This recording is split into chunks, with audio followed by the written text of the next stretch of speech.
আমি সুপর্ণা রান্নাঘরে আরেকটা রেসিপি নিয়ে চলে এলাম। তো আজকে আমি আপনাদেরকে বানিয়ে দেখাবো রাওয়া ধোসা। সেটা কিভাবে বানাচ্ছি, সেটা কিভাবে ব্যাটারটা তৈরি করছি, সব কিছু এই ভিডিওটাতে আপনারা দেখতে পাবেন। তো ভিডিওটা স্কিপ করবেন না, পুরো ভিডিওটা প্লিজ দেখবেন। আর আমার চ্যানেলটা যদি আপনাদের পছন্দ হয় তো অবশ্যই আমার চ্যানেলটাকে সাবস্ক্রাইব করবেন, কমেন্ট করবেন, লাইক করবেন। তো চলুন এবার আমি আপনাদেরকে রাওয়া ধোসার পুরো রেসিপিটা দেখাচ্ছি। 1 কাপ আমি সুজি দিয়ে দিলাম। এই কাপটার মাপেই আমি মোটামুটি সব কিছু দেব।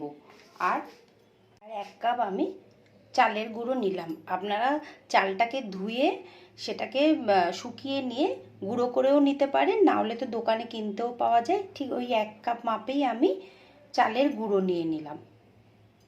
আর 1/2 কাপ আমি ময়দা নিয়ে নিলাম। অল্প একটু আমি আদা কুচো দিয়ে দিলাম, আর একটুখানি লঙ্কা কুচো দিয়ে দিলাম।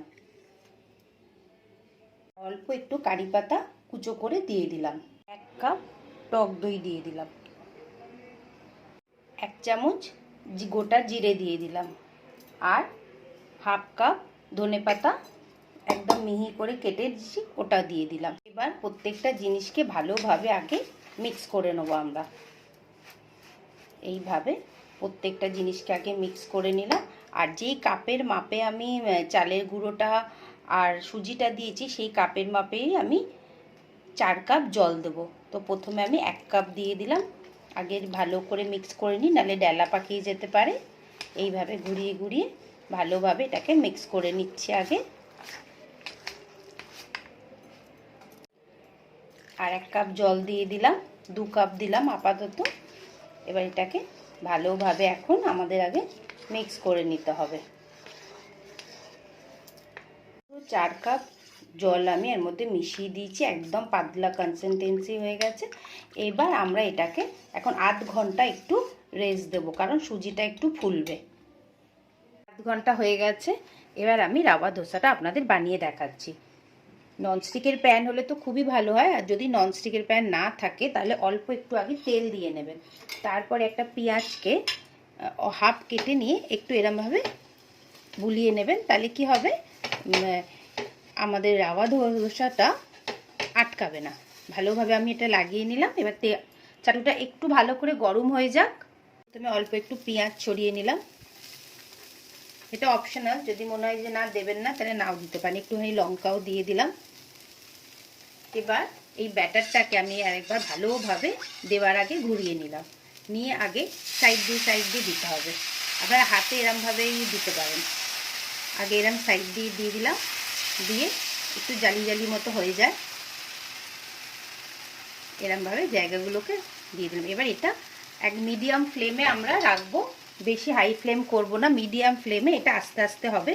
আমি সাইড দিয়ে এই অল্প অল্প করে রাওয়া ধোসার এই সাইড দিয়ে একটু একটু করে তেল দিয়ে দিলাম।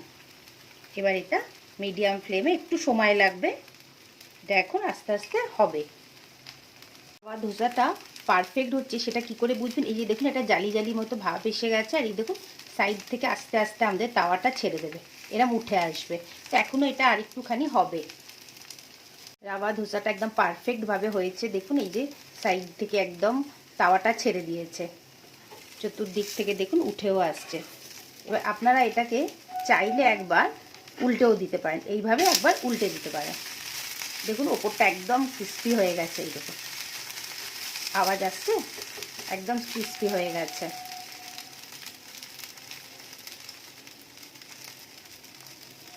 আবার আমি এপিট করে নিলাম, নিয়ে এবার আমি এটা শেপ দিয়ে দিচ্ছি। এবার আপনাদের এটা যেমন ইচ্ছে আপনারা শেপ দিতে পারেন। আমি এটাকে দু সাইডটা মুড়ে এইভাবে দিয়ে দিলাম। করে আমি আপনাদের দেখাচ্ছি। আগে অল্প একটুখানি তেল দিয়ে দিলাম, দিয়ে এই পেঁয়াজের এইটাকে নিয়ে একটু ভালো করে লাগিয়ে দিলাম। আর যদি ননস্টিকের হয় তাহলে তো দরকারই নেই।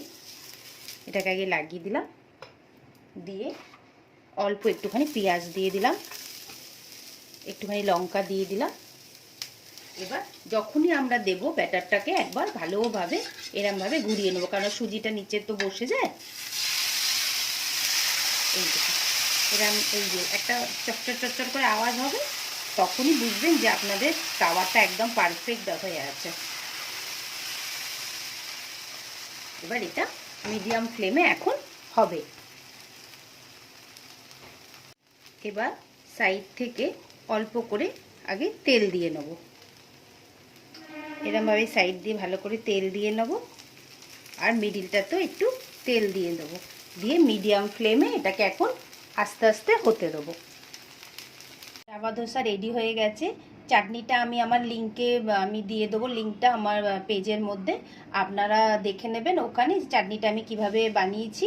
আর আমার রাভা ধোসাটা কেমন দেখতে হয়েছে আপনারা বলবেন, আর রেসিপিটা কেমন লাগলো বলবেন। অবশ্যই বাড়িতে এটা ট্রাই করবেন, আর আমার চ্যানেলটা যদি ভালো লাগে তাহলে লাইক, সাবস্ক্রাইব, কমেন্ট করবেন। টাটা।